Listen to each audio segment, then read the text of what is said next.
بسم الله الرحمن الرحيم. أعوذ بالله من الشيطان الرجيم. بسم الله الرحمن الرحيم. والعصر إن الإنسان لفي خسر إلا الذين آمنوا وعملوا الصالحات وتواصوا بالحق وتواصوا بالصبر. بسم اللہ الرحمن الرحیم. الحمد للہ رب العالمین والصلاة والسلام علی من لا نبی بعدہ. آج کا ہمارا سبق سورۃ العصر ہے. جیسا کہ آپ وائٹ بورڈ پہ دیکھ رہے ہیں سورۃ العصر لکھی ہوئی ہے. اس کی کتنی آیات ہیں؟ 3 آیات ہیں. ترجمے پہ غور کریں جی. والعصر پہلی آیت والعصر کیا ترجمہ ہے اس کا؟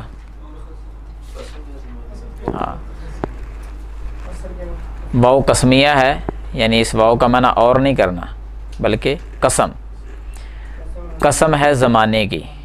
والعصر قسم ہے زمانے کی. یہ کون کہہ رہا ہے؟ اللہ تعالیٰ خود قسم اٹھا رہے ہیں. زمانے کی قسم. اللہ نے زمانے کی قسم اٹھا کر آگے بات کیا کہی ہے؟ ان الانسان لفی خسر. دوسری آیت میں کیا فرمایا؟ ان الانسان لفی خسر. انا کا ترجمہ آپ نے پہلے پڑھا ہوا ہے. انا کا کیا معنی ہے؟ اور انسان کا کیا معنی ہے؟ انسان. ان الانسان بے شک انسان، یعنی ہر انسان، بے شک ہر انسان. فی کا معنی کیا ہے؟ میں. لفی نہیں، اس میں نہیں، لام تاکید ہے. تو اس کا ترجمہ آگے ملا کر دیکھیں گے پھر واضح سمجھ آئے گی، کیونکہ ابھی تو وہ فی حرف ہے نا. اس کا میں کا معنی اکیلا میں کرتے رہیں تو وہ معنی نہیں بنے گا کوئی بھی. فی خسرن، البتہ خسارے میں ہے. لا کا معنی البتہ، تحقیق، یقیناً. یہ بات بے شک ہر انسان لفی خسرن البتہ خسارے میں ہے. البتہ وہ گھاٹے میں ہے. کون؟ ہر انسان. بے شک ہر انسان نقصان میں ہے، گھاٹے میں ہے، خسارے میں ہے. کون سا معنی کریں گے آپ؟ خسارے میں ہے. والعصر ترجمہ کریں. ان الانسان لفی خسرن البتہ خسارے میں ہے. البتہ خسارے میں ہے، یعنی اللہ کہہ رہے ہیں کہ زمانے کی قسم ہر انسان خسارے میں ہے، کوئی بھی بچا نہیں ہے، سارے کے سارے خسارے میں ہے. اگلی آیت پڑھیں. الا الذین. اللہ کا کیا معنی آپ کو بتلایا تھا؟ اللہ مگر، یعنی اللہ آپ کو پہلے بتایا تھا نا کہ اللہ جو ہے نا جہاں بھی آ جائے، اس سے پہلے اور بعد والی جو کلام ہوتی ہے وہ آپس میں متضاد ہوتی ہیں.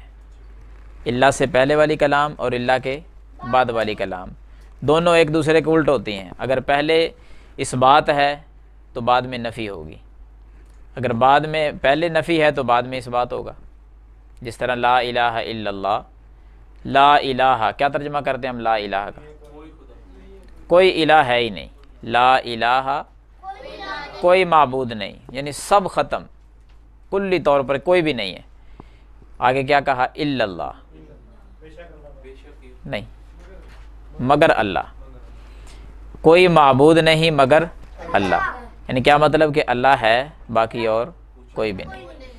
پہلے نفی تھی نا، لا الہ کوئی الہ نہیں، سب ختم.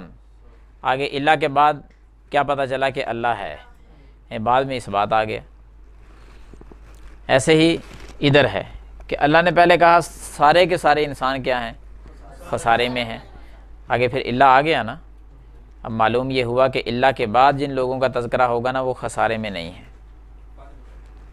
اللہ کے بعد جن لوگوں کا تذکرہ ہے وہ خسارے اور گھاٹے نقصان میں وہ نہیں ہے، وہ منافع میں ہوں گے، ان کا فائدہ ہوگا۔ وہ دیکھیں کون لوگ ہیں جی، الا الذین آمنوا، الا مگر، الذین وہ لوگ، آمنوا جو ایمان لائے، وعملوا الصالحات اور نیک اعمال کیے، وعملوا اور انہوں نے اعمال کیے، الصالحات نیک، صالحات کا معنی کیا ہے؟ نیک، اور انہوں نے نیک اعمال کیے۔ پہلا عمل ایمان، ایمان لے کر آئے، دوسرے نمبر پر نیک اعمال بھی کیے، ایمان بھی لائے اور نیک اعمال بھی کیے۔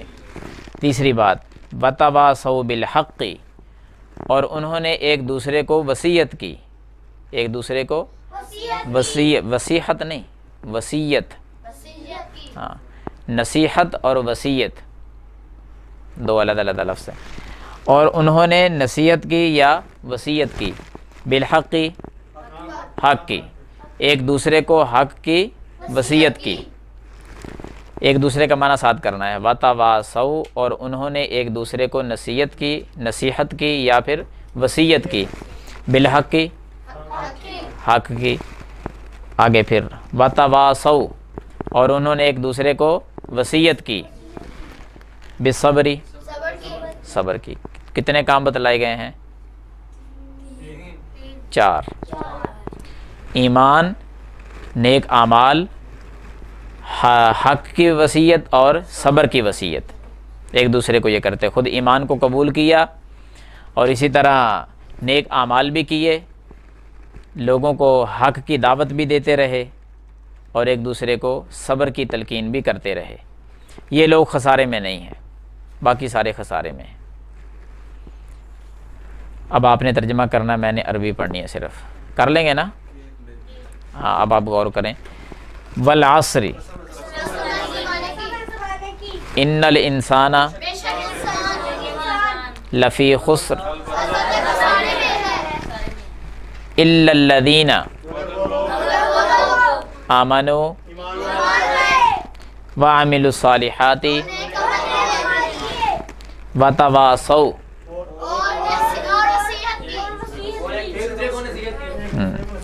ایک دوسرے کو نصیحت کی یا ایک دوسرے کو وصیت کی، بالحق وتواصوا ایک دوسرے کو بالصبر صبر کی۔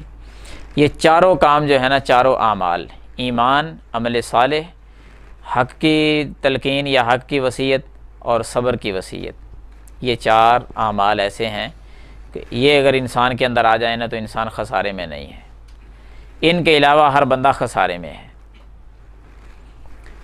کلمہ تو پڑھا ہوا ہے نا، یعنی چاروں کاموں کو اگر ہم غور سے دیکھیں، ایمان تو ہم لے آئے، اللہ تعالیٰ کو بھی مان لیا، رسول اللہ صلی اللہ علیہ وسلم پر بھی ایمان ہے، آخرت کے دن پر بھی ایمان ہے، جنت جہنم کا بھی ہمیں ایمان ہے، یعنی ہر چیز پر ایمان ہے ہمارا۔ آگے عمل صالح ہیں کہ نہیں، یعنی نیک اعمال ہمارے ہے یا نہیں، اس پر غور کرنا ہوگا۔ جتنی ہماری کمی ہے نیک اعمال میں، اتنے ہی ہم خسارے میں ہیں۔ نیک اعمال بڑھتے جائیں گے، خسارہ کم ہوتا جائے گا۔ پھر یہ ہم نہیں کہہ رہے، کوئی عام بندہ نہیں کہہ رہا، اللہ تعالیٰ کہہ رہے ہیں کہ زمانے کی قسم ہے لوگ سارے خسارے میں ہیں، یہ گھاٹے میں ہیں، نقصان میں جا رہے ہیں۔ یہ 4 قسم کے بندے جس میں یہ چیزیں پائی جائیں گی وہ خسارے میں نہیں ہیں۔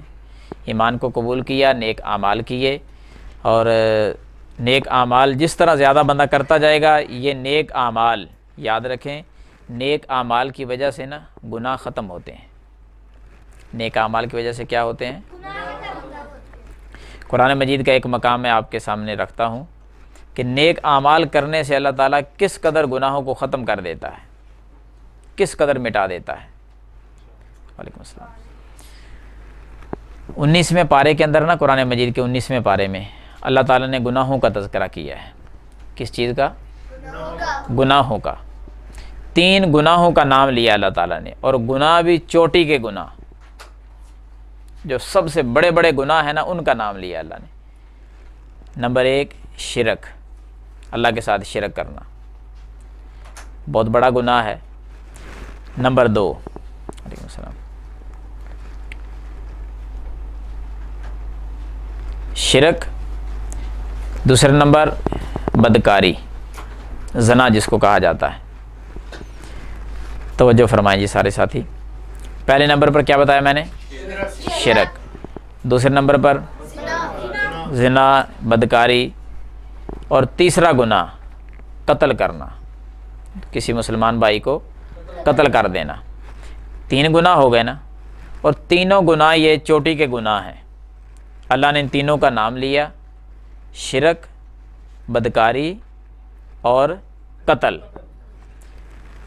اللہ تعالیٰ فرماتے ہیں کہ جس بندے نے یہ گناہ کیے نا، قتل کیا، شرک کیا، زنا کیا، قیامت کا دن ہوگا تو اس بندے کو ڈبل سزا ہوگی، دوہرے عذاب کے اندر اس کو مبتلا کر دیا جائے گا، ڈبل سزائیں دی جائیں گی۔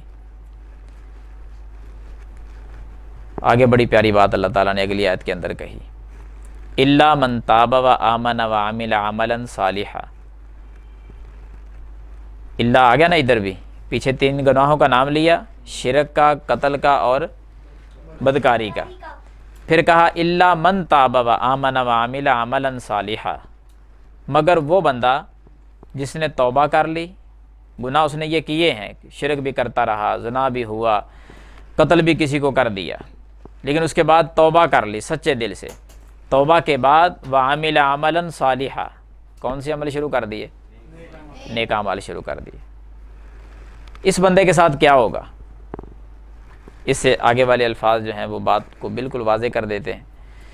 جس نے توبہ کر لی، اچھے اعمال شروع کر دیے، فَأُولَٰئِكَ يُبَدِّلُ اللَّهُ سَيِّئَاتِهِمْ حَسَنَاتٍ، اللہ تعالیٰ ان کے گناہوں کو نیکیاں بنا دے گا۔ یہی وہ لوگ ہیں کہ جن کے گناہوں کو نیکیوں میں تبدیل کر دیا جاتا ہے۔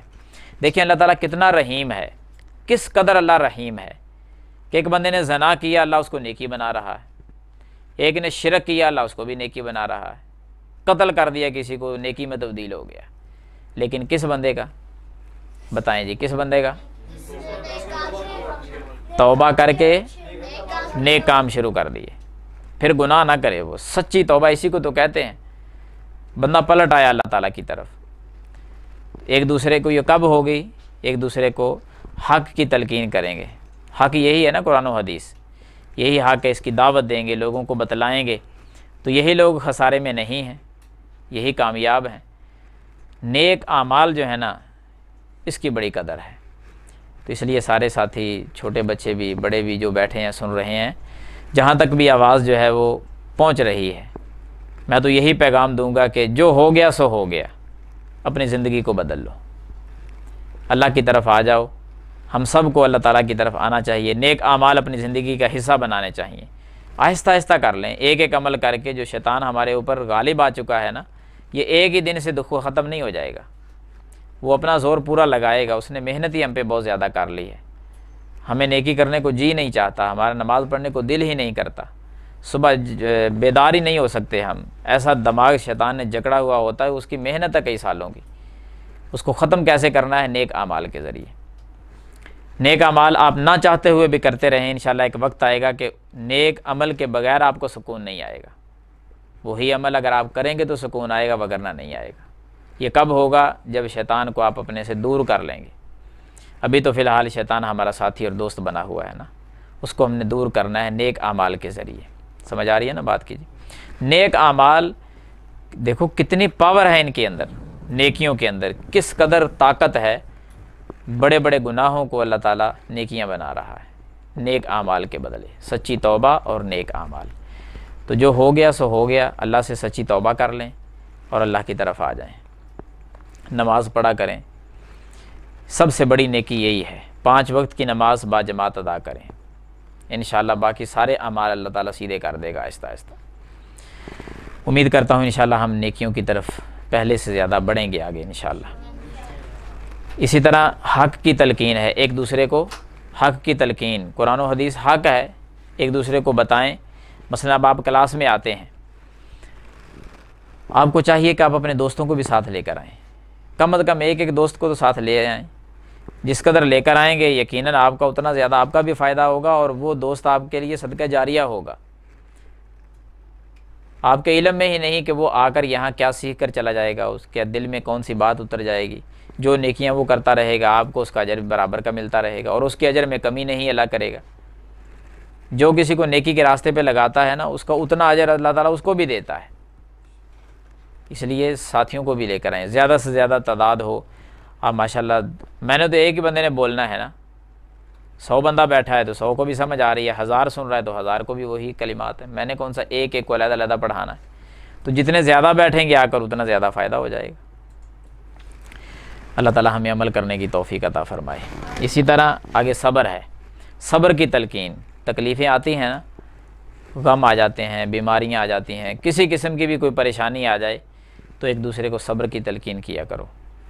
انا للہ و انا الیہ راجعون ہے نا، کہ جب کوئی تکلیف پہنچے، فوتگی ہو جائے تو یہی کلمات پڑھے جاتے ہیں، انا للہ و انا الیہ راجعون، انا للہ ما اخذ ولہ ما اعطی وکل شیء باجل مسمی فلتصبر ولتحتسب۔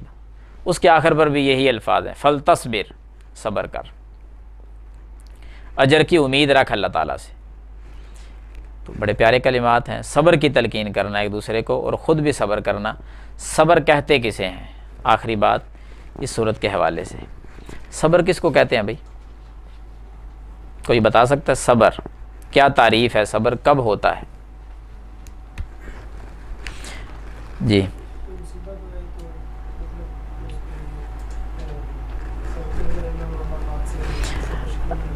دیکھیں نا، ایک بندے کو تکلیف ہوئی ہے، کسی بھی قسم کی ہو سکتی ہے، آپ فوتگی کی لگا لیں، والدین میں سے کوئی فوت ہو گیا، والد فوت ہو گیا، فطرتی بات ہے، غم آتا ہے، تکلیف ہے، دکھ ہے، آنسو بھی نکل آتے ہیں، رونے بھی لگ جاتا ہے بندہ بعض دفعہ۔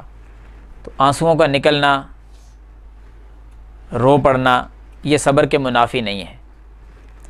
صبر کے منافی یہ ہے کہ بندہ اپنے گریبان کو پھاڑے، منہ پہ تماچے مارنے شروع کر دے، بال اکھاڑنے شروع کر دے، طرح طرح کے بول بولنے شروع کر دے، جاہلیت کے بول کے فلاں کام تھا وہ اب کون کرے گا، اونچی اونچی آوازیں نکالنا، یہ صبر کے خلاف ہے، یہ صبر نہیں ہے۔ اور یاد رکھیں کہ الصبر عند صدمۃ الاولی، نبی صلی اللہ علیہ وسلم نے فرمایا ہے کہ صبر صدمے کے شروع میں ہوتا ہے۔ یہ نہیں کہ ایک فوتگی ہو گئی، والد فوت ہو گیا، سب کچھ کیا، یعنی گریبان بھی پھاڑا، منہ پہ تماچے بھی مارے، جو کچھ منہ سے آیا وہ نکالا، سارا کچھ کیا، اور 2-3 دن کے بعد پھر کہتا ہے چلو صبر کر لیتا ہوں، جو ہو گیا سو ہو گیا۔ یہ صبر نہیں ہے۔ صبر کب ہوگا؟ شروع میں، جب صدمہ پہنچا شروع سے اپنے اوپر کنٹرول کریں، اسی وقت اس کو صبر کہتے ہیں۔ مگر نہ ٹائم گزرنے سے صبر تو آ ہی جاتا ہے، وہ صبر تو نہیں ہوگا۔ صدمے کے شروع میں صبر کریں گے اس کو صبر کہا جائے گا۔ یہ آپ صلی اللہ علیہ وسلم نے اس وقت فرمایا تھا کہ جب ایک قبر کے پاس سے گزرے نا تو ایک عورت قبر پہ بیٹھ کر رو رہی تھی، معروف واقعہ آپ نے سنا ہوگا کہ زاروں پہ بہت زیادہ رو رہی تھی۔ نبی صلی اللہ علیہ وسلم نے جا کر اس کو منع کیا کہ صبر کریں، جو کچھ ہو، اس کا بیٹا فوت ہو گیا تھا نا، قبر تھی اس کی بنی ہوئی، قبر پہ بیٹھ کے رو رہی ہے۔ آپ نے صبر کی تلقین کی، اس نے دیکھا نہیں کہ کون ہے مجھے منع کرنے والا، کون ہے کیا ہے، کچھ بھی نہیں، بس ویسے ہی اس نے ایک جملہ کہہ دیا کہ یہ مصیبت اگر آپ کو پہنچی ہوتی تو آپ کو پتہ ہوتا کہ صبر کیسے ہوتا ہے۔ نبی صلی اللہ علیہ وسلم چلے گئے۔ کسی دوسرے آنے والے نے بتلایا کہ کس کو بات کہہ رہی ہو؟ اللہ کے رسول صلی اللہ علیہ وسلم تھے، وہ تو پریشان ہوئی، نبی صلی اللہ علیہ وسلم کے پاس پھر گئی، معذرت کی کہ مجھے پتہ نہیں چلا، میں صبر کرتی ہوں۔ آپ صلی اللہ علیہ وسلم نے فرمایا کہ صبر اب نہیں، صبر صدمے کے شروع میں ہوتا ہے۔ الصبر عند صدمۃ الاولی، صبر تو صدمے کے شروع میں ہوتا ہے۔ تو معلوم کیا ہوا کہ صبر صدمے کے شروع میں، اسی وقت اپنے آپ پر کنٹرول کرنا چاہیے، اس کو صبر کہا جاتا ہے۔ ایک دوسرے کو تلقین بھی اس کی کرنی چاہیے، خود بھی اسی کو اپنانا چاہیے۔ اسی وجہ سے یہ سارے کام جب ہوں گے تو کیا بندہ خسارے میں ہوگا؟ خسارے میں ہے ہی نہیں۔ امام شافعی رحمہ اللہ فرماتے ہیں اس صورت کے بارے میں، کون سے امام؟ امام شافعی رحمہ اللہ، وہ کہتے ہیں کہ اگر غور کر لیا جائے نا اس صورت پر، صرف اسی صورت کو پر تدبر تفکر غور سے پڑھ لیا جائے اور اسی پر عمل کر لیا جائے، انسان کی نجات کے لیے کافی ہے۔ صرف ایک صورت، اب دیکھ لیں 3 آیات ہیں، اسی پر ایک غور کر لیا جائے تو کہتے ہیں انسان کی نجات کے لیے بالکل یہ کافی ہے۔ تو یقیناً سارا کچھ تو ہے اس کے اندر، ان 4 چیزوں پر ایمان لانا، نیک اعمال کرنا، حق کی تلقین کرنا، صبر کی تلقین کرنا۔ پیچھے رہا کیا ہے؟ حق کے اندر ساری شریعت آ گئی، سمجھنے والی بات ہے نا، تھوڑا سا غور کیا جائے تو سارا کچھ اسی کے اندر آ گیا ہے۔ اللہ ہمیں سمجھنے کی توفیق عطا فرمائے۔ وما توفیقی الا باللہ۔